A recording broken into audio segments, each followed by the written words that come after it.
Fala, cultistas! Hoje a gente está começando a leitura do livro A Dança Cósmica das Feiticeiras, da Starhawk. Hoje a gente vai discutir o capítulo 1 e trazendo também as notas e comentários de 10 anos, 20 anos depois da autora, dependendo do capítulo. E é isso, podemos começar. Gente, hoje a discussão é sobre o capítulo 1, mas se alguém quiser antes trazer qualquer observação sobre os prefácios, está liberado. Eu não li os prefácios, porque eu não tive tempo. Eu li parte deles, mas não anotei nada, os prefácios e introduções.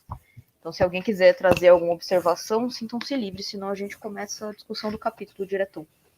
Eu cheguei a ler esses prefácios, mas faz tanto tempo que eu nem lembro, então... Mas eu acho que é mais... O que ela fala nos prefácios é tipo assim... Ah, galera, eu faço isso aqui, teve uma edição de 10 anos, teve edição de 20 anos, e é nóis. E é isso. Ela dá uma contextualizada, o que ela faz, em quem ela é também, e no porquê que ela escreveu o livro, e ela fala, nossa, há 10 anos, há 20 anos eu era tão... Como chama? Tão juvenil. Eu era tão juvenil, então a gente resolveu reeditar aqui para poder fazer a autocrítica do PT. Eu amo todos os comentários dela. Eles são perfeitos, porque tem uma garoa miando, sei nem se vocês estão vendo ela tá ali. Mas, que eu tava falando, perdi tudo com a garoa. A garota da autocrítica, amiga, do PT, da Starhawk. Ai, sim, é maravilhoso, porque o capítulo, você lê ele assim, nossa, como ela é ingênua, nossa, como essa visão aqui, ela é tão, né, romantizada, ela romantiza muita coisa, romantiza a religião, a arte é a religião mais antiga, piriri pororó, e ela fala, ai, não, porque a mulher e o homem, e piriri pororó, e aí depois nos comentários ela vira e fala assim, não acredito em quase nada mais disso que eu tava falando aqui não, mas vem comigo. Mas vocês acham que é coincidência, gente? O nome dela é Starhawk, olha aí a autocrítica do PT, é a estrelinha. Gente, 13 confirma daqueles... Se alguém ainda tiver dúvidas... É isso.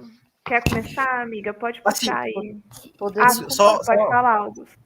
É que assim, o prefácio que a Mirella Fauri escreveu, eu achei tão bem escrito, tão legal de ler, que na hora eu fui na Amazon e comprei um livro dela. Comenta mais, o que ela fala? Eu não lembro. Não, ela dá uma contextualizada mais pro momento 2019, 2020, né? Mais ou menos. E aí ela coloca, assim, algumas coisas em perspectiva,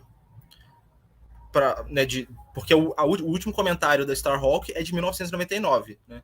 Então a gente tem mais 23 anos aí pela frente de coisa. E assim, ela fala da Starhawk, da importância dela para a bruxaria, né? Para esse culto mais diânico, mais voltado pro feminino e tal.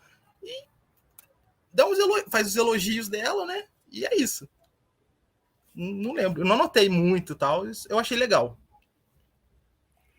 E é bom a gente falar também, né, que a Starhawk, eu descobri recentemente, muito recentemente, que além dela ser uma mulher, ela é LGBT também. Acho que ela é lésbica, né?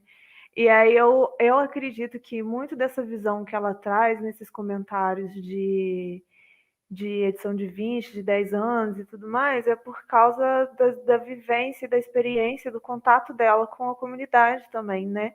Acho que isso é muito importante, porque é bi, Ju? O Ju falou que ela é bi. É bi! Desculpa as lésbicas, mas eu amo bissexuais.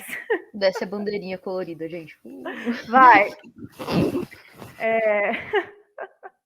Desculpa, eu não quis ser lesbofóbica, é sério. Desculpa mesmo. É que eu fico muito emocionada, eu me sinto representada. Mas eu acho que é legal a gente falar sobre isso, né? Porque é o primeiro livro de uma mulher que a gente está lendo, que foi uma mulher que escreveu, uma mulher cis. E ela também é LGBT, isso é muito importante. Dá para ver que permeia a visão, o que ela passa no livro, pelo menos nos comentários, porque o capítulo mesmo eu ficava lendo assim, ai meu Deus, que mulher inocente, Wicca, ai. Nossa, eu tive a mesma sensação. Mas é Mas eu legal acho. falar. Aí pode falar, amiga, pode Não, terminar. só concluindo. Eu acho que é legal da gente falar, porque é legal da gente ressaltar que essa visão, né, é uma visão de mundo diferente. Uhum. Eu acho interessante, porque antes da gente escolher esse livro, a gente estava muito tipo, nossa, vamos procurar referências de autores LGBT e mulheres, e na parte da LGBT a gente não achou muita coisa, e a gente escolheu esse sem saber que era um autor LGBT. E agora a gente, depois de ter escolhido, descobriu isso. Então eu acho isso muito interessante, muito propício. Vocês querem começar a discussão do capítulo, então? Ou se alguém tiver comentário sobre a primeira página, porque eu só tenho a partir da segunda. Eu quero. Não é um comentário muito extenso, não, porque ela começa falando de um ritual, né? Ela tá. Como chama isso? Ela vai descrevendo. Ela vai descrevendo um ritual, né? E aí eu gosto porque, bem no começo, me fez lembrar do último livro que a gente estava lendo, do Peter Gray, que tem um pedacinho que ela fala: os instrumentos não são importantes, temos tudo de que precisamos para fazer magia. Nosso corpo, nossa respiração, nossa voz, nossos companheiros de culto. E eu gosto muito desse pedacinho, porque tem tudo a ver com o que a gente já leu, que a gente já conversou, não só no Bruxaria Apocalíptica, mas também no Mágica Visual, que também fala muito sobre isso. Inclusive queria fazer aqui um comentário que eu senti falta de visceralidade. Eu senti muita falta de visceralidade nesse capítulo, gente. Ai, que tristeza. Foi aquela coisa meio romântica, né? Meio bonitinha. Foi. Em alguns momentos eu senti isso também, mas acho que pelo menos na parte dos comentários póstumos ela ajuda um pouco, né, nisso. Porque acho que acaba sendo uma coisa meio. O livro é de mais de 20 anos atrás, né, querendo ou não. Então acaba ficando às vezes um pouco visões que na época eram maiores e tal, mas acho que continua relevante.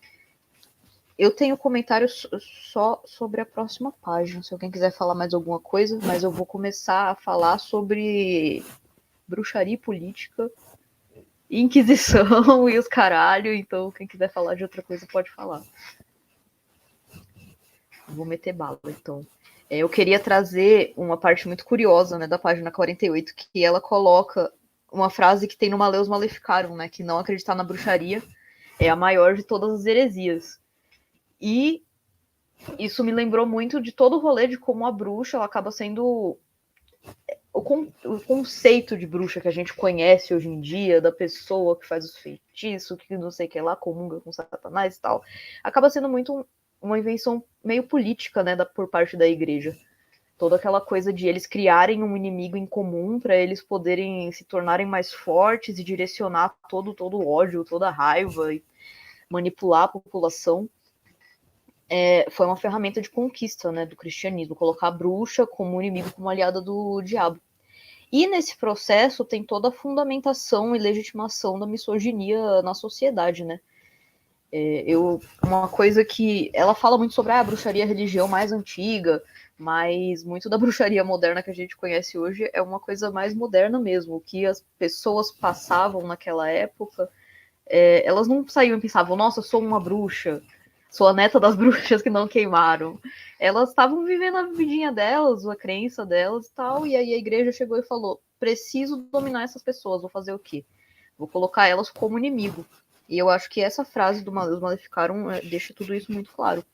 Porque você tinha que acreditar que a bruxaria, que as bruxas existiam, você tinha que acreditar que elas eram um inimigo, que elas eram aliadas do diabo e tudo, para você ser manipulado em se colocar contra aquelas pessoas.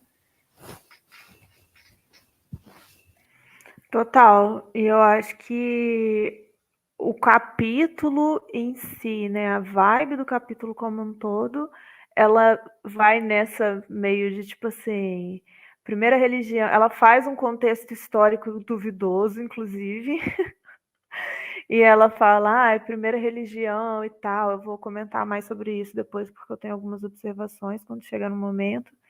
E ela tem meio essa visão de que de romantizada mesmo da Inquisição e do que foram as mulheres que foram queimadas, as pessoas que foram queimadas na Inquisição, só que na verdade não é assim, né? É até um pouco desrespeitoso olhar dessa forma. Eu concordo com você, amiga. E eu gosto que ela pega bastante frase do Maleus Maleficarum como, tipo assim, isso aqui faz parte também de que, porque a bruxa é uma construção, foi uma construção, né? E ele, o negócio que mais construiu, eu pegava a bruxa lendo Maleus Maleficarum, tinha lá o roteirinho de como ver uma bruxa, né? Eu gosto disso, eu gosto de, é aquela questão de subversão, né? Vamos pegar isso aqui e colocar isso aqui como parte de quem a gente é, porque é parte de quem a gente é mesmo. Eu acho que ela acerta em alguns momentos, em outros momentos você fica, eita, peraí, amiga. Aí depois você vai lá nas observações finais e ela fala, calma, gente, eu era apenas uma jovem camponesa quando eu escrevi isso. Agora a maturidade da idade me fez refletir sobre algumas coisas. E eu gosto muito disso. Eu acho que se mais pessoas fizessem isso com edições futuras de livros, ia ser muito útil para quem estuda, porque é necessário, né? A gente está sempre revisando o que a gente fala, o que a gente coloca por aí para circular. Total. Eu estava conversando com um amigo meu. Beijo, Matheus.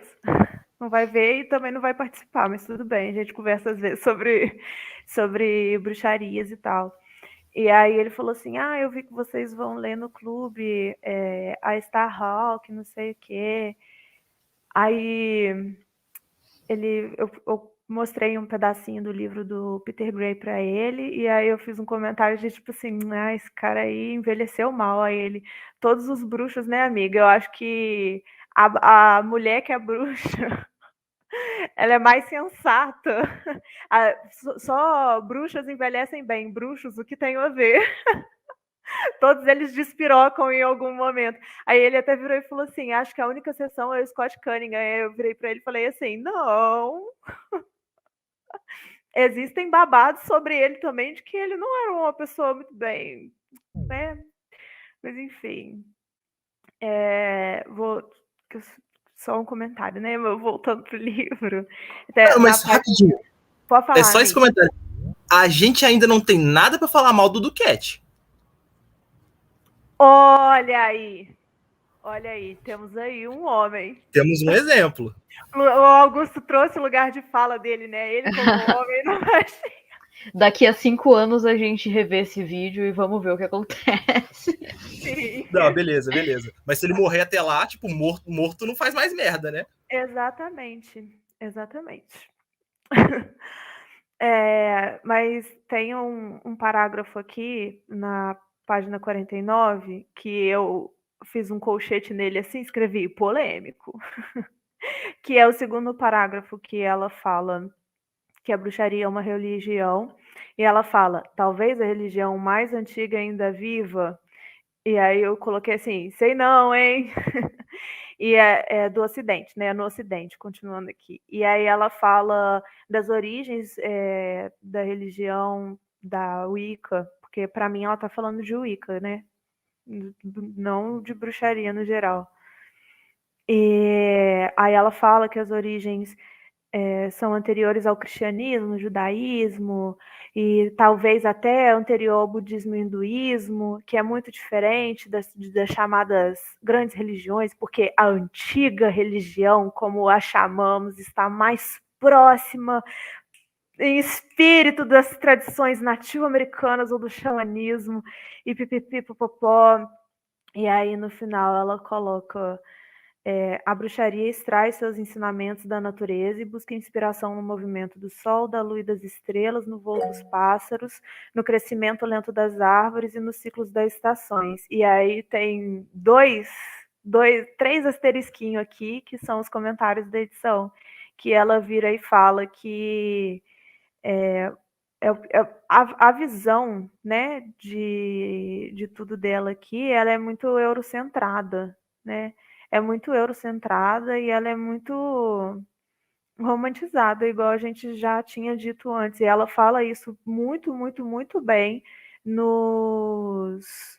nas observações que ela faz no final do capítulo. E nesse parágrafo polêmico, acho que a única coisa que eu salvei dele aqui foi esse finalzinho, porque realmente as coisas que a gente aprende na bruxaria, a gente aprende em contato com a natureza. Eu lembro de ouvir bem no comecinho do Magicando a Ju Ponzi falando: tu quer ser bruxa?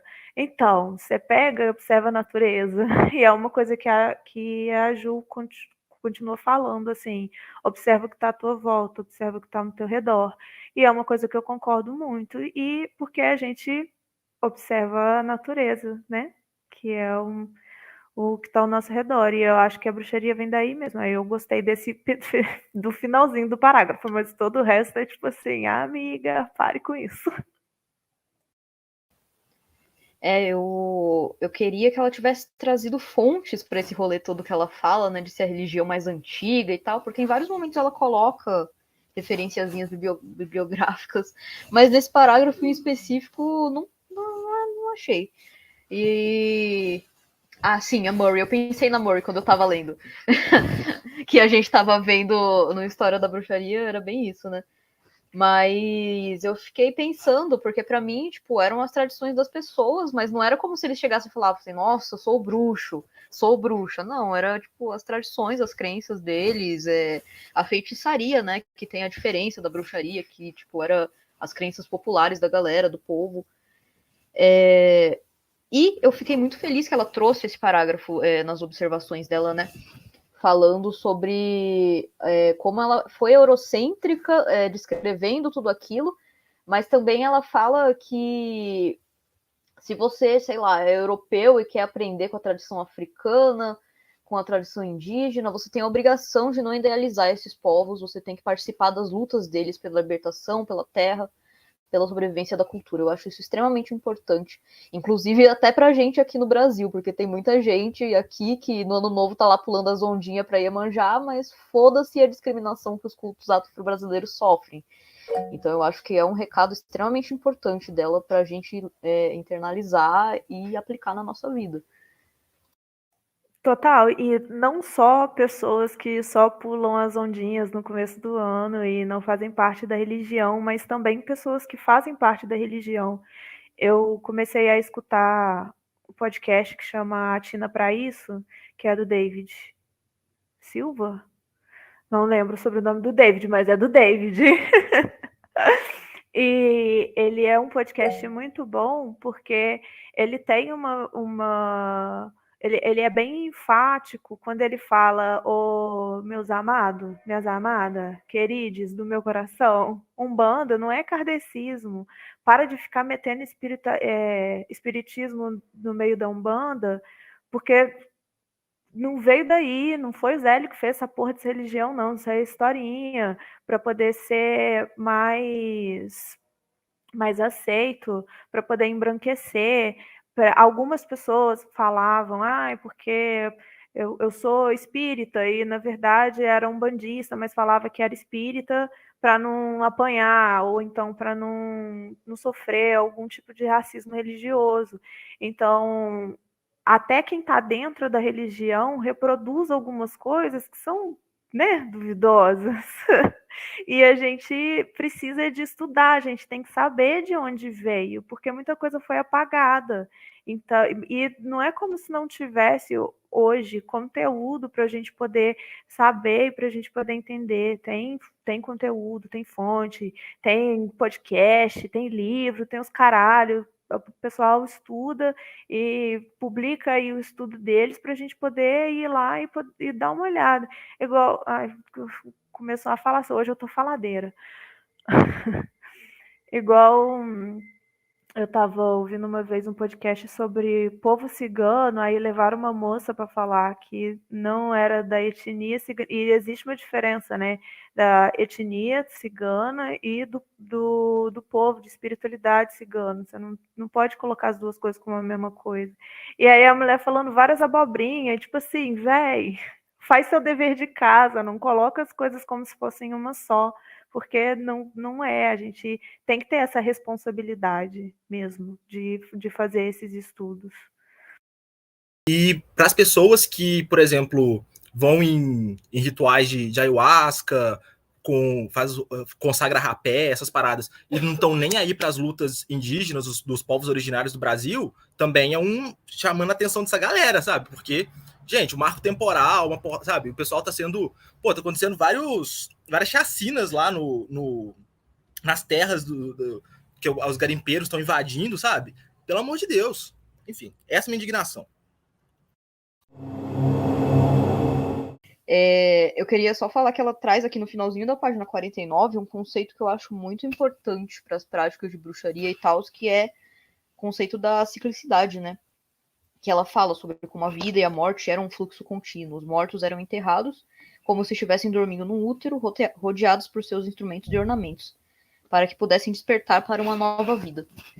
E quando você começa a entrar nesse mundinho de bruxaria e estudar com mais profundidade, você vê como a ciclicidade é uma coisa que está presente o tempo todo e ela é extremamente importante. As fases da lua, o ciclo menstrual, a própria roda do ano, né, com os sabás, as celebrações. Inclusive, eu falei isso no comecinho do encontro, mas eu acho muito louco que a gente esteja começando esse livro no fim de semana de Samhain. Achei muito legal isso, porque é todo um período de renovação, né? E essa ciclicidade é uma coisa muito importante. Eu acho que ela vai desenvolver isso mais pra frente, nos próximos capítulos. Eu sei que tem um capítulo sobre a roda do ano, se eu não me engano. E estou ansiosa para ver. Eu acho que ela trouxe vários conceitos que ela vai destrinchar melhor um pouquinho depois, mais pra frente. A partir daí, ela começa a contar histórias como se fosse história de uma deusa, né? História da deusa. Eu tive essa sensação, como se fosse uma coisa contínua, de tipo assim, porque a deusa, ela era assim, ela foi evoluindo de isso para isso, para isso, para isso. E até a observação que eu ia dar, eu não sei se eu cheguei a falar isso no último livro que a gente estava lendo, mas tem uma parte do curso de perfumaria que eu faço com a Palmira que fala sobre as deusas, né, também. E aí ela dá uma aula falando sobre a primeira deusa e representações de divindades que eram próximas de corpos de mulheres, que é aquela Vênus, assim, né? Que é muito antigona, mas eu não sei exatamente se a gente pode chamar de religião. Não sei, porque eu acho que dentro do meu coração, e aí eu estou falando sem propriedade, é todo um achismo, tirei diretamente debaixo do meu sovaco, que o conceito que a gente tem de religião hoje é uma coisa muito específica e talvez colocar a forma de cultuar o divino da galera de muito, muito, muito, muito antiga, assim, corte um pouquinho as arestas, né? Tire um pedaço do que era aquilo. Não sei se a gente pode simplesmente falar que era uma religião, porque o culto, a forma como eles cultuavam o divino era completamente diferente da forma que a gente enxerga o divino hoje. E aí, sei lá, no cristianismo, na Umbanda, no raio que o parta, assim, qualquer religião de hoje. Eu acho que a gente não.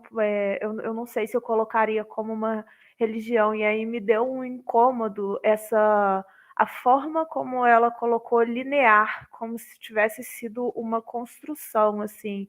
A deusa começou assim, e aí depois ela foi de outra forma. E, tipo, não que isso não tenha acontecido, isso aconteceu. Que tinha a primeira deusa cultuada, era a deusa vaca, e aí a galera tinha uns chifres de vaca na casa deles. Aquela cidade que era a primeira cidade, que é muito doida, que a galera não tinha rua e andava no teto das casas, que eu acho isso muito maluco e muito lindo. E aí essa deusa foram pegando facetas dessas deusas e destrinchando e transformando em outras coisas, mas não como uma coisa linear, mas como uma coisa orgânica mesmo de como a gente vê o mundo, a gente muda, né? A sociedade muda, as coisas que a gente acredita mudam, e aí é uma coisa mais orgânica e não tão linear igual ela escreveu aqui. Aí eu achei que mas ela também faz umas observações sobre isso, assim, lá no finalzinho. A próxima coisa que eu tenho para falar é só da página 53. Então, amiga, se você quiser ir, ó. Não, eu ia complementar só o seu comentário. Talvez eu esteja até repetindo um pouco, mas eu senti esse incômodo seu também. Eu acho que em alguns momentos ela coloca as coisas como se fosse tudo uma grande tradição, né? Mas, tipo, as coisas de bruxaria que a gente faz hoje em dia não são iguais ao que era feito, tipo, antes do ser humano se assentar em cidades, ou na época da Grécia Antiga e tal, não são a mesma coisa. Eram diferentes.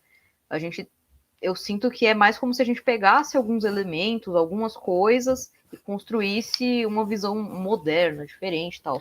Mas não é a mesma coisa, e eu sinto que essa progressão meio que não existe, porque são povos diferentes, né? Não dá para colocar tudo no mesmo balaio. Tipo, os gregos e a galera do Neolítico e a galera da Grã-Bretanha, como se fosse tudo um grande culto à deusa. Mas na verdade cada um estava acreditando em uma coisa lá e fazendo os corre, é isso. Total, e aí mais uma vez, né, romantizou. Ela pegou uma parada e romantizou. Foi na onda da Murray, e é isso aí. Tem várias referências, inclusive, nessa parte histórica, que lá no finalzinho do capítulo, quando a gente vai dar uma olhadinha lá, tem, tipo assim, uns 5 nomes de referência da Murray, 5 referências dela, assim, no meio dessa história toda. Eu acho que ela contribuiu bastante, né, para poder acreditar que faz com que a gente acredite, né, nesse todo rolezão que é a bruxaria, é a religião mais antiga, e tananã, e isso e tudo mais. Amiga, você vai falar do 53, né? Que eu tenho algumas observações rapidinhas sobre o 52. Primeiro, quando ela fala lá no comecinho que, a princípio, a chegada do cristianismo trouxe poucas mudanças. Porque os camponeses viam, tipo, a história de Cristo apenas como uma nova versão dos contos antigos da deusa, que é sacrificado e volta a nascer.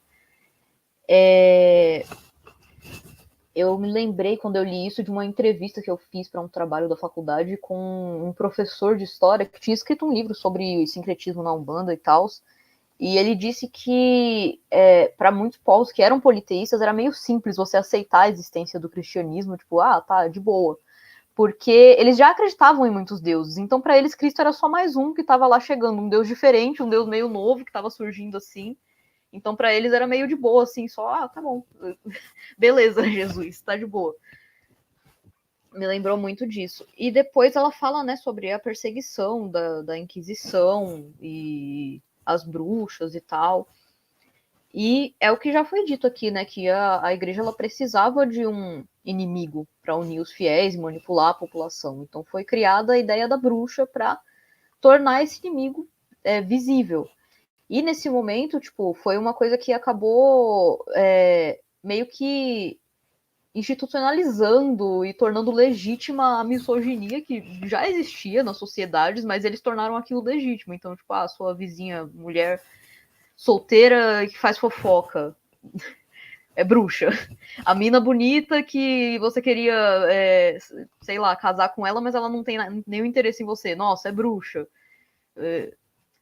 Então, foi muito uma institucionalização de uma coisa que já existia. A gente sabe que misoginia já existia nas sociedades antigas. As mulheres muitas vezes eram colocadas em papéis muito ingratos, até mesmo antes do cristianismo existir. Mas a igreja chegou e tornou aquilo a norma. E foi um movimento político, né, para expandir o poder da igreja, tanto que em alguns estudos que eu fiz naquele meu curso de bruxaria que eu estou fazendo, a nossa professora falou que a primeira fase da Inquisição foi justamente acusar aquelas mulheres mais velhas que eram donas de terra, porque era o que a igreja estava atrás. Depois, lá nos comentários, né, ela até fala, mas o efeito das perseguições na psique da Europa, especialmente sobre as mulheres, foi de um trauma coletivo. No apêndice de Dreaming in the Dark, explora essa questão mais detalhadamente do que é possível aqui. Esse livro, Dreaming in the Dark, é uma das referências que a Silvia usou para escrever o Caliban e a Bruxa, inclusive. Se você pega o livro dela lá, tem inclusive uma nota lá que ela cita sobre esse livro e tal. Então é tipo bem parecido assim esse tema com uma parte do livro da Silvia. Muito bom. A Marisa falou aqui no chat, falamos sobre isso na faculdade semana passada, como as religiões monoteístas é que têm missões de converter pessoas para adorar o Deus verdadeiro, entre aspas, né, o Deus verdadeiro.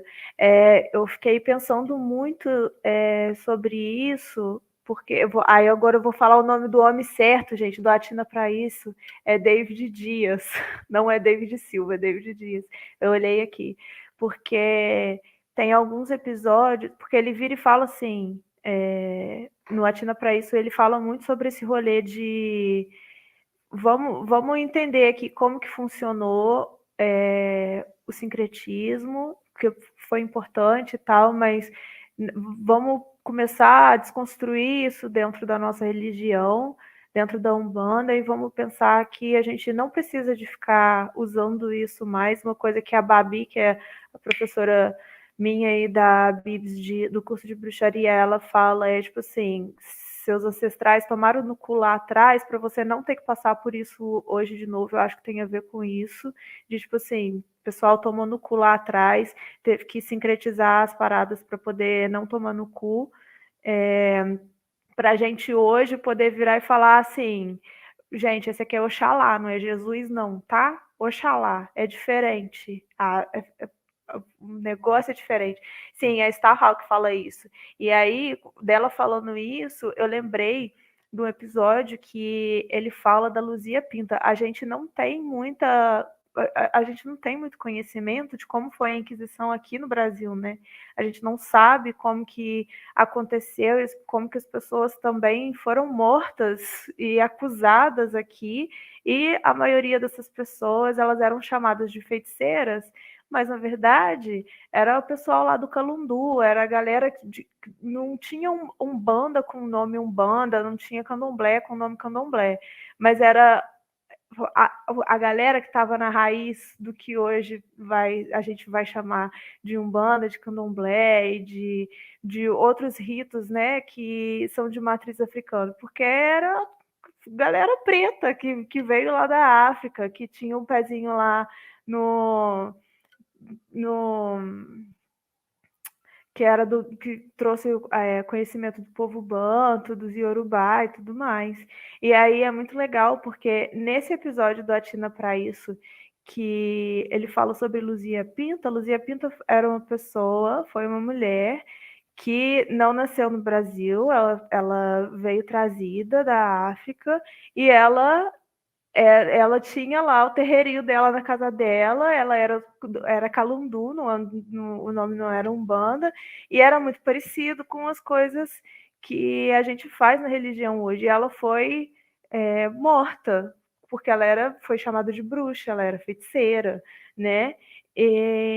Mas só falando isso para poder trazer referência também do que a gente tem dentro do nosso país, porque aqui a Starhawk não fala, mas a gente faz o nosso dever de casa E a gente traz, e também tem um livro que indicaram para a gente também no curso de bruxaria, que chama O Sabá do Sertão, que é da Carolina Rocha, que também fala sobre essas situações de Inquisição aqui no Brasil. Eu lembrei de um rolê que eu aprendi vendo o desfile de carnaval, gente. O desfile de carnaval é muito bom pra você aprender essas coisas da nossa cultura. Mas desse rolê todo de acusação de bruxaria e tal, tem um negócio com a escritora Carolina Maria de Jesus, né? Que ela procurava os livros no lixo pra ler e tal. E uma época os vizinhos começaram a chamar ela de bruxa, porque falaram, tá lendo São Cipriano, é bruxa, é bruxa. Ela nunca, tipo, ela chegou e falou depois, nunca li São Cipriano, gente. Que rolê é esse? Eu posso estar trazendo algumas informações um pouco diferentes, porque eu não lembro direito da coisa, mas era muito. Eu acho que isso reflete muito, tipo, a mentalidade desse período de Inquisição, né? Qualquer coisa você vira bruxa. Inclusive, aqui na página 53, eu fiquei muito, assim, chocada quando ela fala que a prática comum com o suspeito de bruxaria era depilar para procurar a marca do diabo, que podia ser pintas ou sardas. Todo mundo tem pintas e sardas, gente. Vocês conhecem uma pessoa que não tenha uma pintinha no corpo? Pelo amor de Deus! Deve ser, tipo, uma pessoa em 1 bilhão de pessoas que é assim. E aí era só um pretexto, sabe? Eles só queriam ter um pretexto para falar, é bruxa. E aí qualquer coisa servia. Era a mesma coisa que falar, nossa, essa pessoa tem uma língua, é bruxa. Essa pessoa tem unhas, é bruxa. Qualquer coisa. Na página 54, inclusive, ela dá uma citada também nessas religiões. Acho que é o segundo parágrafo. Ela fala assim: as mesmas acusações dirigidas contra as bruxas, acusações de selvageria e adoração ao demônio, foram usadas para justificar a escravidão dos africanos que foram trazidos para o Novo Mundo, supostamente para serem cristianizados, e a destruição de culturas e o genocídio em massa dos índios nativos norte-americanos. As religiões africanas assumiram um manto protetor de nomenclatura católica, que é o sincretismo, chamando seus orixás de santos, e sobreviveram como as tradições da Umbanda e do Candomblé, da Santeria, do Lucumi, não sei ler essa palavra, e do Voodoo, religiões que têm sido tão injustamente difamadas assim como a arte. É exatamente isso. E a gente vê como esse pensamento inquisitorial sobrevive até hoje, né? Tanto na misoginia que as mulheres sofrem, quanto no racismo religioso, que ainda existe, aqui no Brasil muito forte, inclusive. Tudo que desvia da norma da religiosidade cristã é extremamente condenado de uma maneira ou de outra.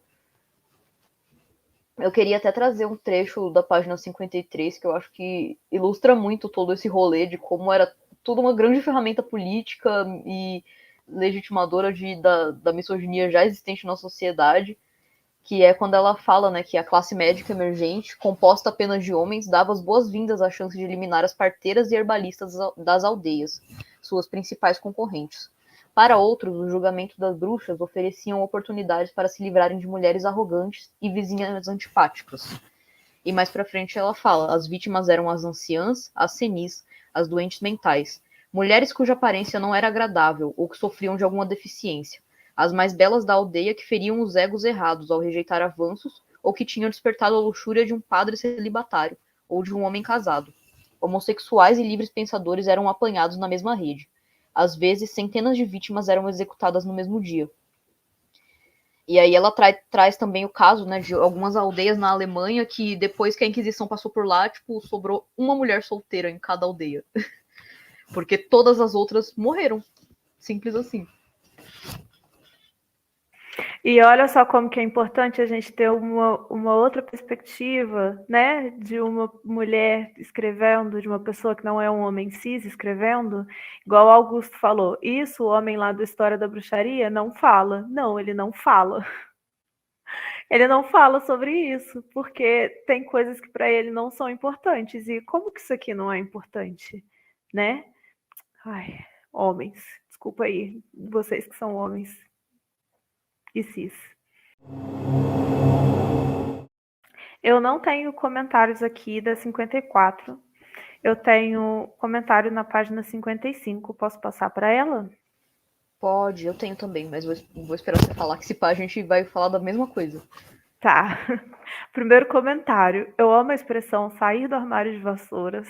E ela coloca isso na página 55, que é de uma forma um pouco romantizada, inclusive é isso que é o segundo comentário também, sobre como é romantizada, a forma como ela coloca aqui, sobre o fim das perseguições, né? Tipo assim, acabou a perseguição, vamos ser bruxa! E aí as pessoas começaram a sair do armário de vassouras. Eu amo essa expressão, sair do armário de vassouras, eu acho maravilhosa. E aí, no finalzinho desse segundo parágrafo que ela fala essa expressão, tem uma parte que eu acho que é muito importante, que começa muito bom e depois termina meio duvidoso, que é assim: a palavra bruxa carrega tantas conotações negativas que muitas pessoas se perguntam por que ainda a utilizamos.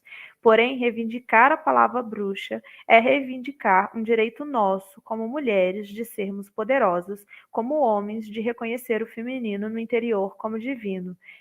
Até aqui, eu acho essa parte perfeita, e eu acho que é sobre isso mesmo que é a bruxaria e que é o absorver a palavra bruxa, subverter essa porra dessa palavra que todo mundo acha que é estranho. Ai, gente, aconteceu hoje. Eu fui na casa da minha mãe, né? Minha mãe é evangélica. E aí eu falei, ela ficou assim, ai, fica aí e tal, até de noite. Eu falei, não posso, eu tenho encontro do Clube do Livro que eu faço parte. Aí ela, ai, que legal, que livro vocês estão lendo? Eu falei, um livro de bruxaria. Minha mãe sabe que eu leio essas coisas. E aí ela começou a falar comigo como se... Mas não tem alguma coisa a ver com o diabo, bruxaria, mas e o bem e o mal e não sei o quê? E aí ela foi reproduzindo várias coisas que as pessoas reproduzem quando fala sobre bruxa, sabe? E aí eu só fiquei assim. E aí chegou um momento que ela chegou na minha religião, que ela falou assim, eu acho que você devia ler a Bíblia, não sei o quê. Eu falei assim, mãe, deixa eu te falar um negócio. Tenho Deus no meu coração. As coisas que a gente fala para a mãe da gente, né? Tenho Deus no meu coração, tá? Pode ficar tranquila. Mas a minha religião não é a mesma religião que a sua. Tem algumas coisas, algumas visões de mundo que você tem que eu não tenho. Eu não vou ler a Bíblia. Assim. E aí ela começou a falar, olha, como que uma coisa leva a outra. Falou que se você pode falar diretamente com Deus, você não precisa de usar bengala falando da Umbanda, tipo assim, por causa dos orixás e dos guias. Você não precisa de usar bengala para chegar até ele. E aí eu fiquei assim, caralho, mulher, para de falar. Usar bengala para falar com Deus, é isso. E aí eu acho que é sobre isso, sim, essa parte que ela fala de você pega um negócio e você usa para você, tipo, se a pessoa falar assim, nossa, que estranho, você vira e fala assim, é estranho mesmo, e se você não ficar na sua, eu vou te jogar um feitiço. Eu não ia falar para minha mãe que eu ia jogar um feitiço nela, né? Mas eu acho que essa é a sensação que a pessoa deve ficar, né? Tipo assim, ai meu Deus, a minha filha estuda bruxaria, é macumbeira, ela vai, sei lá, me jogar um feitiço. E aí, esse é o meu TED Talk. Mentira, tem outro pedaço. E aí, desculpa, gente, eu tô muito faladeira hoje. E aí, ela continua o parágrafo assim: ser uma bruxa é se identificar com 9 milhões de vítimas de intolerância e ódio e assumir a responsabilidade por dar forma a um mundo em que o preconceito não exija mais vítimas. A bruxa é alguém que dá forma às coisas, uma criadora que transforma o invisível em algo visível e assim torna-se um dos sábios, aqueles cuja vida é infundida de magia. Eu acho essa parte desse parágrafo aqui polêmica, eu não gosto muito dele, porque eu acho que é uma visão ingênua e simplista e acho que é até daquele rolê de ser um pouco desrespeitoso, porque ela faz se identificar com 9 milhões de vítimas, que dá a sensação que ela está falando das mulheres e homens, pessoas no geral, que morreram na Inquisição, e tipo assim, eu definitivamente não acredito que bruxaria seja sobre isso. Neta das bruxas, etc, Ju. Isso. Não, eu não acredito. Eu não acredito que a bruxaria seja sobre você ter um vínculo de dor com essas pessoas que foram mortas na Inquisição. Eu sei que vínculo de dor existe, né? Porque a gente se identifica, quando a gente vê uma pessoa que sofreu, como nós sofremos, sei lá, LGBTs, pessoas negras, indígenas, etc. A gente, né? Comunidade. Né? E é isso. Só que não é legal a forma como ela coloca aqui. Eu não gosto muito desse final, desse parágrafo, não.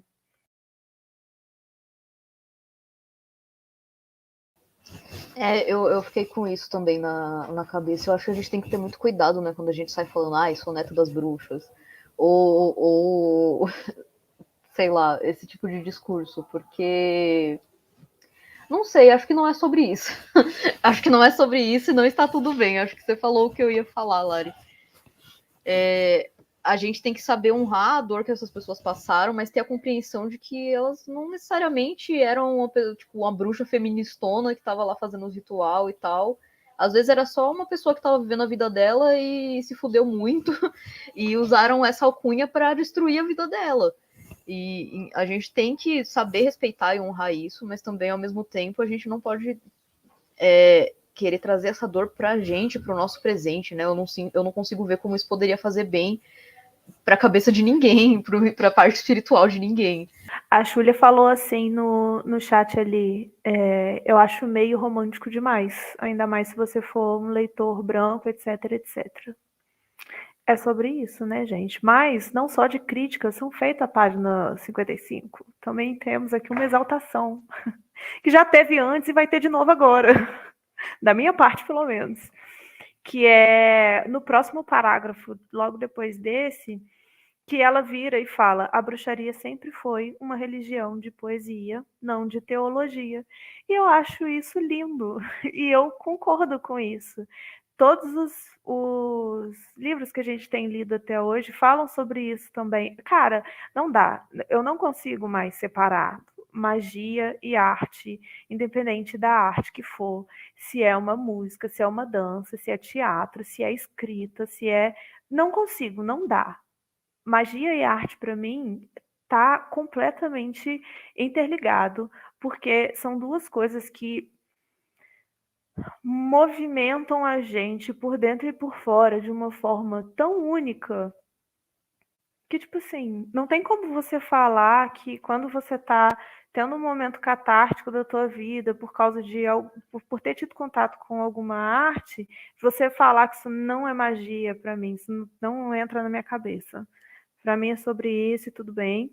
E aí ela fala também aqui, mais um pouquinho para baixo, os símbolos e os atos rituais são usados para desencadear estados alterados de consciência, nos quais se revelam coisas que vão além das palavras.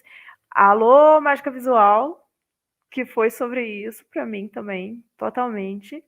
E ela continua: quando falamos dos segredos que não podem ser pronunciados, não queremos dizer apenas que as regras nos impedem de falar de modo aberto. Queremos dizer que o conhecimento anterior literalmente não pode ser expresso em palavras. E eu concordo pra caralho. Tem coisa que você não vai falar. Você só vai sentir no teu corpo, porque a palavra, ela não abrange tudo que a gente experiencia. Então, essa parte aqui, para mim, é perfeita. Perfeito. Um chuchu. Até esqueci da crítica de antes, depois de ler ela. Uma droga, uma fruta, né? Mas eu fui lendo esse capítulo com o meu caderninho de anotação do curso de bruxaria do lado e teve muitas partes, essa foi até uma delas, que para mim ressoaram demais com o que a gente está aprendendo. Está sendo muito gostoso ler esse livro. Apesar de algumas visões romantizadas, ela traz muitas coisas relevantes, muitas coisas boas que dá pra gente absorver, né? E tô ansiosa para os próximos capítulos também, porque acho que vai ter umas coisas mais práticas e tal. Gente, é só uma nota que a gente não vai fazer prática em conjunto, nem nada do tipo. Se alguém quiser experimentar a coisa, ritual que tá no livro, papapá, façam por sua conta e risco. E quem quiser trazer experiências, pode trazer, esteja à vontade. A gente fez isso no Mágica Visual e deu bem certo. Quem quis fazer os exercícios fez, trouxe as experiências, é isso aí. Tem essa parte, né, que ela fala sobre como falta meio que uma representatividade feminina nas grandes religiões e tal, e sistemas espirituais. E ela fala também que tipo, as mulheres não são incentivadas a explorar seus próprios pontos fortes e percepções. Elas são ensinadas a se submeter à autoridade masculina, a identificar as percepções masculinas como seus ideais espirituais, a negar o próprio corpo e sua sexualidade, a encaixar suas percepções num molde masculino. Isso foi uma coisa que eu senti que ressoou bastante, porque quem nunca foi rechaçada só por estar sendo uma garota feminina nesse mundo, não é mesmo? Só que eu também sinto que na sociedade que a gente vive, e eu vou seguir a definição que ela traz nas observações de que não existe um lado feminino e masculino, é tudo coisa que as pessoas sentem, mas a gente, nessa sociedade, classifica alguns sentimentos como femininos e alguns sentimentos como mais masculinos, e na sociedade que a gente vive, existe para todo mundo um desestímulo, tipo, uma falta de estímulo de você entrar em contato com sentimentos ditos femininos. Isso para mulher, para homem, para pessoas não binárias, para todo mundo. É visto como uma coisa negativa você entrar em contato com essa parte de você que a gente associa ao feminino. É visto como positivo, por exemplo, para as meninas, aquele negócio da pick me girl, né, da garota que não é como as outras garotas. Nossa, olha como eu sou diferente, eu gosto de videogame, eu não sou que nem elas, que gostam de coisa cor-de-rosa, papapá. Ser feminino é visto como uma coisa ruim. E eu sinto que isso adoece as pessoas. Isso, a gente, tipo, não entrar em contato com as coisas que a gente gosta por ter uma pressão, tipo, ter que sempre deixar o nosso emocional lá meio enterradinho, porque você ser sensível é visto como uma coisa meio ruim. Eu sinto que isso acaba meio que adoecendo a galera. E é uma coisa pra gente prestar atenção, um exercício interessante, né? Da gente ver o que a gente tá deixando de entrar em contato por ser visto como feminino e como isso tá afetando a minha vida, o meu emocional. Eu acho que é uma coisa interessante de se fazer. Inclusive, eu tive que fazer também e foi bem útil. Porque quem me conhece sabe que eu fui a mina que só vestia preto na adolescência e hoje em dia minha casa só tem coisinha cor-de-rosa, porque eu falei, eu gosto de cor-de-rosa mesmo, quero nem saber, é isso aí. Tem um trecho que eu não lembro se é no capítulo ou se é em alguma das introduções, em que a Starhawk fala que a gente não tem que ter vergonha de se chamar de bruxa, porque ao se chamar de bruxa, a mulher está entrando em contato com a deusa que ela tem dentro de si, e os homens estão abraçando o lado feminino que eles têm dentro de si, em vez de só aquela coisa masculinista, que é o que a gente leu no Bruxaria Apocalíptica, né? Que o Peter Gray chega, porque o sangue menstrual das mulheres é substituído pelo sangue dos inimigos, dos homens guerreiros. Ah, cara, porra, que parada nada a ver, sabe? Mano, eu lembrei muito daquele áudio do TikTok que tem, que eles falam, yes, Queen, slay! Slay your enemies! É muito bom. Alguém tem mais algum comentário sobre o 56? Ou a gente pode seguir? Não, eu só queria falar um pedacinho. Não é um comentário, é só uma citação aqui dela, que ela fala que na bruxaria a carne e o espírito são uma coisa só. Que também fala isso no Bruxaria Apocalíptica. O Peter Gray também fala isso. É só isso, gente, é só isso aí. Pode seguir, amiga. Beleza. Na 57, eu tenho algumas observações também. Deixa eu achar rapidão. No segundo parágrafo, ela fala sobre como o simbolismo da deusa não é uma estrutura paralela, né? Porque a deusa não está governando o mundo, ela é o mundo, ela está em cada um de nós, pode ser conhecida interiormente por todo indivíduo, em toda a sua magnífica diversidade. Ela não legitima o governo de um dos sexos em detrimento do outro e não dá autoridade aos governantes das hierarquias temporais. Na bruxaria, cada um de nós deve revelar sua própria verdade. A divindade é vista em nossas próprias formas, sejam femininas ou masculinas, porque a deusa tem seu aspecto masculino. E aí entra de novo aquela observação que ela trouxe no final, né? Que, tipo, ela fala, hoje em dia eu não acredito que tenha masculino e feminino, é tudo humano, é tudo coisa que todo mundo sente. Concordo com ela. Mas eu lembrei muito de uma das primeiras coisas que eu aprendi no curso de bruxaria, de que a bruxaria ela é uma ferramenta, né? Uma ferramenta de autoconhecimento, uma ferramenta para você melhorar a sua vida. E como ferramenta, ela não vai fazer as coisas sozinha, você tem que colocar ela para uso, você tem que ir lá e ir atrás de conhecer tudo. E eu sinto que é um pouco isso que ela traz, quando ela faz que a gente tem que revelar, né, a nossa própria verdade, revelar a nossa própria divindade e tal. E procurar isso dentro da gente, se autoconhecer.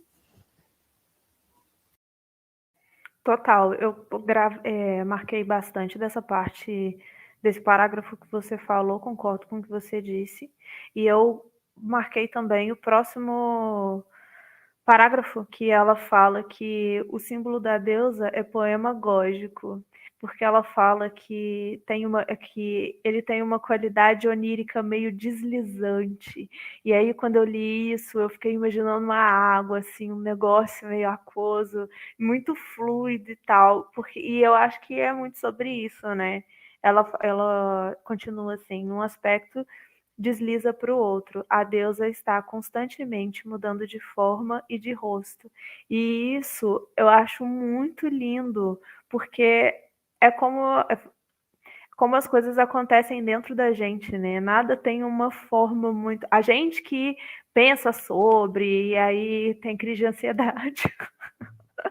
E reflete sobre o que está acontecendo por dentro, mas as coisas, quando elas estão dentro da gente, elas não têm forma. Acho que é até por isso que a gente precisa de colocar para fora, né? Para a gente entender melhor, tipo, falar, ou escrever, ou materializar aquilo de alguma forma quando está tudo muito intenso por dentro, porque não tem forma. Como é que você pega uma coisa que não tem forma? E eu acho muito bonito de colocar que o símbolo da deusa é dessa forma, é assim também.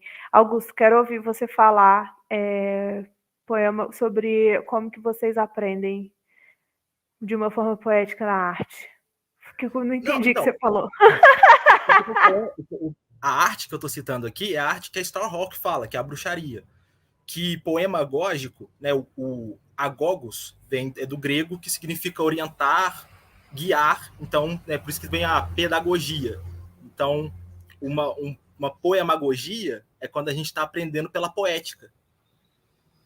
É só isso mesmo. Muito bom. Esse comentário que eu queria ouvir mesmo. É isso. Sobre a 57, eu não tenho mais nada a dizer. Eu tenho só um comentário sobre o final, que eu achei uma parte aqui muito bonita, e eu acho que a Starhawk escreve muito bem. Eu achei que ela trouxe aquela proposta do Peter Gray de ser meio poética, mas sem ficar, sabe, empetecando demais as coisas. Ela escreve de um jeito muito bonito, mas dá para você entender direitinho o que ela quer dizer. E eu gostei muito de quando ela fala, né, que a importância do símbolo da deusa para as mulheres não pode ser superestimada. A imagem da deusa inspira as mulheres a se verem como seres divinos, nosso corpo como algo sagrado, as fases de mudança da nossa vida como algo sagrado, nossa agressão como algo saudável, nossa raiva como algo purificador e nosso poder de nutrir e criar, mas também de limitar e destruir quando necessário, como a própria força que sustenta toda a vida. Me lembrou até do manifesto do Bruxaria Apocalíptica, né, da gente reconhecer as nossas emoções como parte de nós. A gente é muito estimulado enquanto mulheres a não não ser agressiva, não ser destruidora, ser sempre a pessoa que cuida, que nutre, que concilia, mas a gente também tem essas coisas dentro da gente e tá tudo bem. É saudável, faz parte. Alguém tem alguma observação sobre as próximas páginas? Eu tenho da 58, mas eu acho que é uma coisa que a gente já falou, né? A gente já comentou sobre isso e ela faz até um disclaimer lá no finalzinho, né? Um comentário sobre isso, que é tudo muito binário, né? Ela coloca as coisas aqui de uma forma com uma binaridade muito grande, homem, mulher, masculino e feminino. E eu acho que isso me incomoda um pouco. Não gosto muito dessa binaridade muito marcada, assim. Eu concordo com o que ela disse, que sentimentos são de seres humanos, não. E eu concordo com o que a Bibis disse, independente de sentimento ser humano ou não, porque é, né? Mas, gente, animais também sentem, né? Tudo bem. Mas como pessoas, não como homem e mulher, né? Não com gênero enfiado no meio. Me perdi. Nossa, eu perdi tudo no comentário do animal, não foi nada a ver com o que eu disse. Não, mas é porque você foi pegando o negócio que ela vai fazer. Você estava concordando com ela discordando de si mesma. Então isso vai dando uma confusão mental. Gente, hoje a minha cabeça, ela tá. Eu não tô entendendo o que tá acontecendo. Ela tá meio doidona. Então, é sobre isso, mas o comentário é esse. É sobre isso. Eu não gosto muito dessa binaridade, que eu acho meio paia, que ela coloca. E no finalzinho eu marquei um negócio aqui que eu gostei, que ela colocou que casa com aquilo que ela falou na página anterior sobre a deusa não governar o mundo, ela ser o mundo, que é a imagem de Deus como algo fora da natureza nos deu uma justificativa para a nossa própria destruição de ordem natural e justificou a nossa pilhagem dos recursos da terra. Eu achei essa parte aqui, essa aspas fortíssima, citando meu amigo Casimiro, que não é meu amigo, mas gostaria que fosse. E é isso, pode falar, Binca. Ela fala, né? Eu marquei essa parte também. E tem a hora que ela fala que é só quando os resultados da poluição e da destruição ficarem sérios o suficientes é que a gente vai reconhecer a importância do equilíbrio ecológico. Aí eu pensei, mano, eu arrisco dizer que para algumas pessoas nem assim, nem desse jeito as pessoas vão reconhecer. A galera vai, tipo, milionários, corporações vão continuar explorando, foda-se se a galera vai morrer, foda-se se o planeta vai explodir. Não é o foco deles. E ela fala, né, nas observações que plantar alimentos, recuperar o habitat, economizar energia e água são atos tão sagrados quanto entoar cânticos e dançar num ritual. Eu acho isso muito forte também. A gente sabe que os maiores responsáveis pela destruição do planeta não é exatamente a gente como pessoa física e individual. São as corporações que estão aí fazendo o que querem porque elas têm poder para isso. Mas se a gente puder fazer um pouquinho que a gente pode, às vezes pelo menos ajuda a atrasar um pouco esse apocalipse iminente, sabe? E a gente vai fazendo o que pode e aos pouquinhos, quem sabe isso vai virando uma coisa maior, sabe? Eu acho isso muito, muito forte, muito importante. Eu gosto muito desse lado ecológico. Que o Peter Gray também tentou desenvolver no livro dele, mas em alguns momentos ele deu umas belas escorregadas, digamos assim. Citando um na Bomber da vida. Ai, cara, estranho. Enfim, é o que a Ju falou aqui no chat, né? Aqui a gente vê o lado de ativismo ecológico dela, total. Eu gosto também na página 60. Gente, já passei para frente, hein? Nem sei se tem coisa para falar antes. Vocês têm algum comentário? Então tá. Aqui na página 60 tem até uma coisa que ela fala que eu gosto muito, que eu acho muito interessante, que é, embora a arte reconheça que a vida se alimenta da vida e que precisamos matar para sobreviver, a vida nunca é tirada caso não seja necessário, nunca é desperdiçada ou mal utilizada. Isso me faz pensar não só em questão de sobrevivência mesmo, de, por exemplo, alimentação, né? Comer carne e tal, como em casos de usar animais para poder, que fazem parte de algum ritual religioso ou alguma coisa do tipo. Nada é por acaso, nada é um desperdício, tudo é utilizado e tudo faz sentido. Não é matar por matar, é matar com respeito e com respeito, principalmente. Eu gosto dessa citação aqui, dessa parte que ela fala sobre isso. A gente está muito sincronizada, Bibs. É porque a gente quer, entendeu? Fazendo parte da mesma egrégora e os caralho, né? Sincronia de milhões, 1000 banhos dividindo iguais. Apenas um neurônio. Sim. É mais para baixo também. Dessa página 60, eu só anotei essas duas coisas. A 61, que é bem polêmica. Eu vou só comentar isso da 60 e ver se vocês querem falar mais alguma coisa em relação a ela. Que no finalzinho do capítulo de baixo, do parágrafo de baixo, ela fala: o trabalho interior, o trabalho espiritual, é mais eficaz quando avança de mão dadas com o trabalho exterior. É uma dança, né? Ah, olha aí o nome do livro! É uma dança, você não consegue fazer só mexer só de um lado, porque senão entra em desequilíbrio e você fica doido, você vira um bruxo doido. Você tem que mexer com todas essas partes, você tem que estimular todas essas partes, interiores e exteriores. Você não é só o que está por dentro, você não é só o que está por fora, você é tudo ao mesmo tempo. E é belíssimo isso também. Eu acho isso extremamente importante, porque, de um ponto de vista espiritual, a gente está aqui para saber lidar com o nosso próprio corpo, com a parte física, né? Com o prazer que a gente pode sentir com as coisas boas, com as partes ruins também. Não dá para você querer virar uma pessoa completamente espiritual, porque você não vai conseguir. E aí sempre vai falhar e sempre vai se culpar por isso, e sempre vai entrar numa espiral para baixo de bad. Então a gente tem que saber equilibrar essas duas partes. Eu tenho uma observaçãozinha aqui sobre a 60.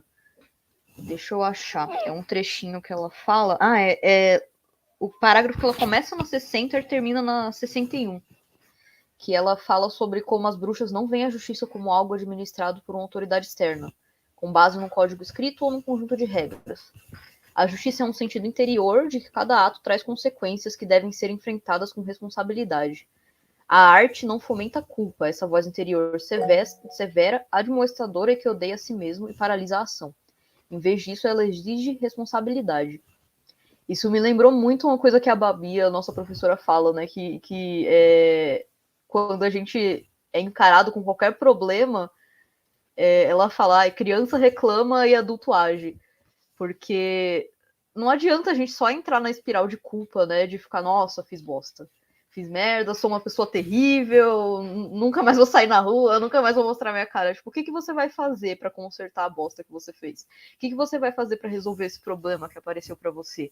Porque é assim que você sai do lugar. Porque se você entra na espiral de culpa, na espiral de você se achar um lixo ou qualquer coisa do tipo, de não querer assumir essa responsabilidade, isso vai ficar com você por muito tempo, talvez mais tempo até do que deveria. E isso para problema, espiritualidade, de relacionamento, financeiro, qualquer coisa, dá pra gente aplicar isso.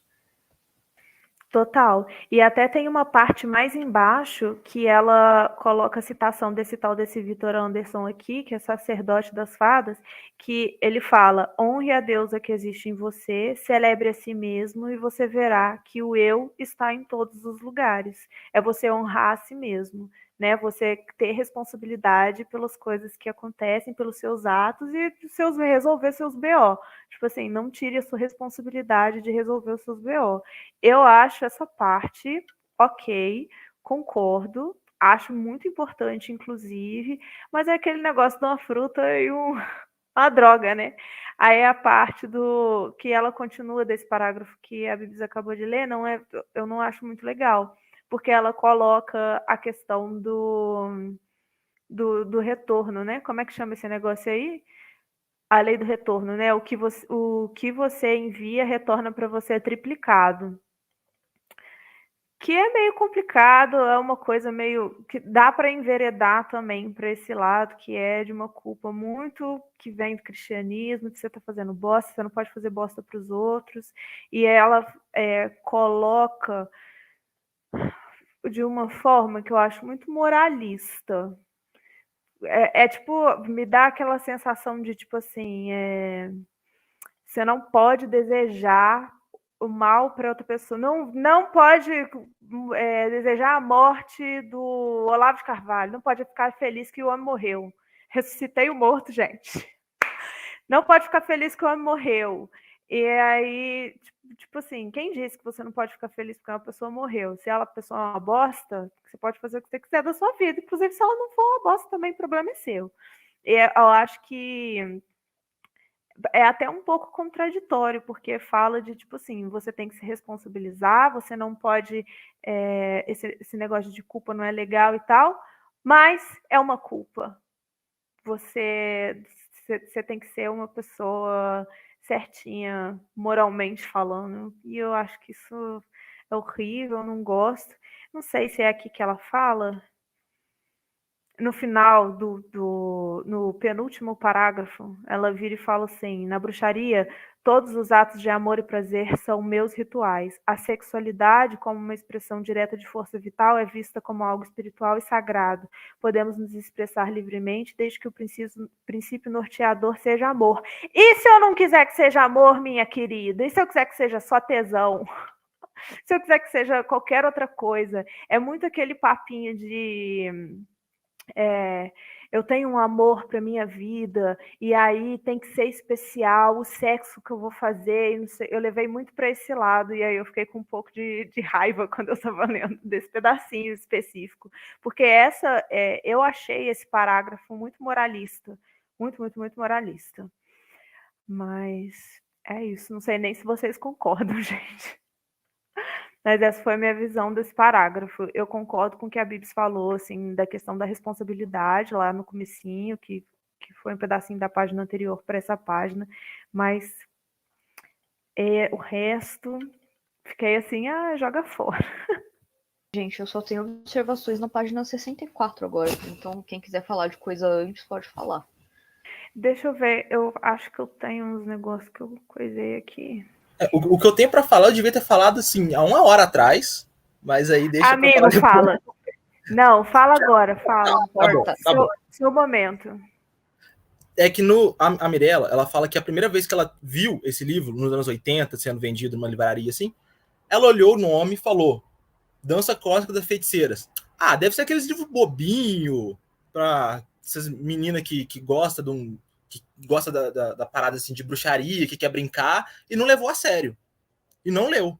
Aí, anos depois, ela fez uma viagem pra gringa, aí ela foi numa loja especializada, né, em esoterismo, e aí ela viu um livro lá, chamado The Spiral Dance. Aí ela falou, vou comprar, pô, que nome foda. Aí, quando ela leu, era o nome. Era o nome da Dança Cósmica das Feiticeiras e tal, que o pessoal colocou aqui no Brasil. É tipo o nome de filme, né? Que você vai ver, tipo, o nome original não tem nada a ver. É, tipo os filmes da SBT, que o Silvio Santos que mandava traduzir qualquer coisa. Se alguém quiser falar alguma coisa, fale agora ou cale-se até o próximo encontro. Porque o meu comentário eu só vou ler o último parágrafo, porque eu achei ele muito bonito e eu queria ler ele para encerrar o encontro. Então, se alguém quiser falar alguma coisa antes, essa é a oportunidade. Senão, a gente vai encerrar com incríveis 1h30. Isso nunca aconteceu. Mentira, talvez já tenha acontecido, mas... Eu acho que aconteceu uma vez, na verdade. Pode ser que sim. Enfim. Incrível. Mas, inclusive, sobre isso, é papos administrativos, gente. Eu tentei dividir o livro, as leituras, né, em um número de páginas que não ficasse tão grande, porque no Bruxaria Apocalíptica a gente foi tentar ler um capítulo e tinha 64 páginas. Então, o máximo de páginas que a gente vai ler nessa leitura vai ser 38. A gente não vai passar muito tempo, assim, lendo, pra gente poder discutir bem e poder ver cada parte.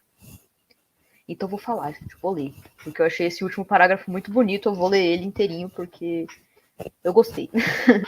Ela fala que a deusa mãe está voltando a despertar, e podemos começar a recuperar nosso direito nato, a alegria pura e inebriante de estar vivo. Podemos abrir novos olhos e ver que não há nada do que precisamos ser salvos. Nenhuma luta de vida contra o universo, nenhum deus fora do mundo que deva ser temido e obedecido. Apenas a deusa, a mãe, a espiral que gira e nos faz entrar e sair da existência, cujo olho piscante é a pulsação do ser. Nascimento, morte e renascimento. Cujo riso borbulha e percorre todas as coisas que encontramos, apenas por meio do amor. O amor pelas árvores, pelas pedras, pelo céu e pelas nuvens. O amor pelas flores perfumadas e pelas ondas estrondosas. Por tudo que corre e voa, nada e rasteja sobre o rosto dela. O amor por nós mesmos. o amor orgástico criador do mundo que sentimos uns pelos outros, cada um de nós sendo único e natural como um floco de neve, cada um de nós sendo nossa própria estrela, seu filho, seu amante, seu amado, ela própria.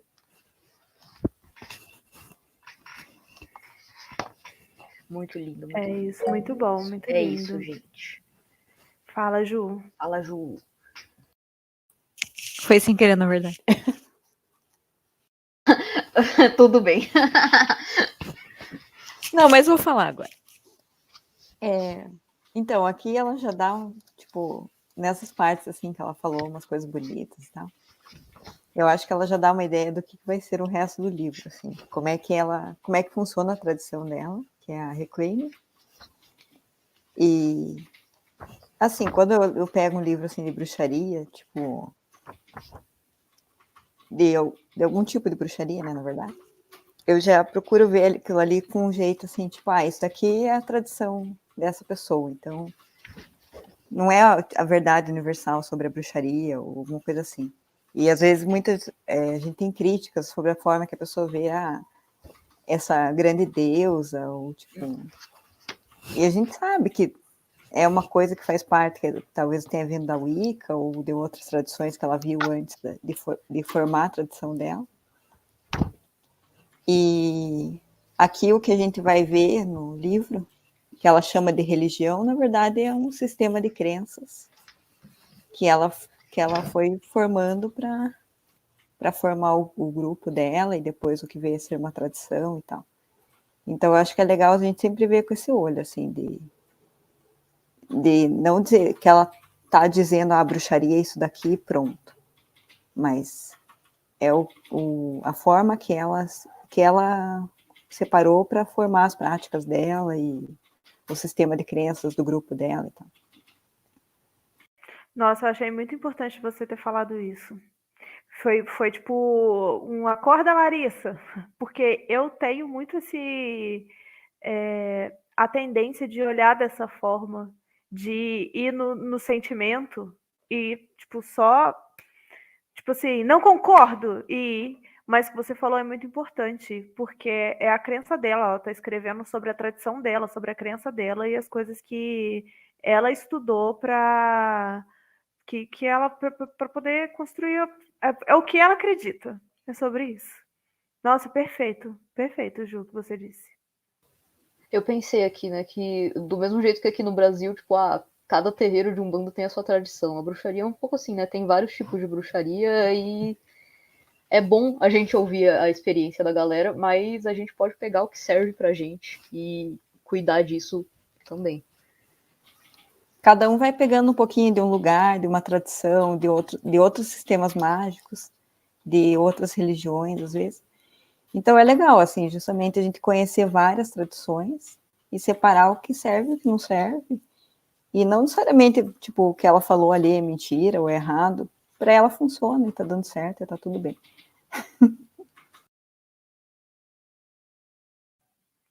Perfeito. Bom, gente, podemos encerrar então o nosso encontro de hoje. Próximo encontro, capítulo 2, daqui a 2 semaninhas. E acho que é isso. Alguém tem mais alguma coisa a falar? Não? Beleza. Muito feliz que a gente conseguiu fazer um encontro mais curto, gente. Vai facilitar muito na edição. E acho que foi legal, foi legal. Eu gostei. Eu gostei também, gente. Muito obrigada por todos vocês que apareceram aqui hoje. Sim. Obrigada para quem está ouvindo também e até a próxima.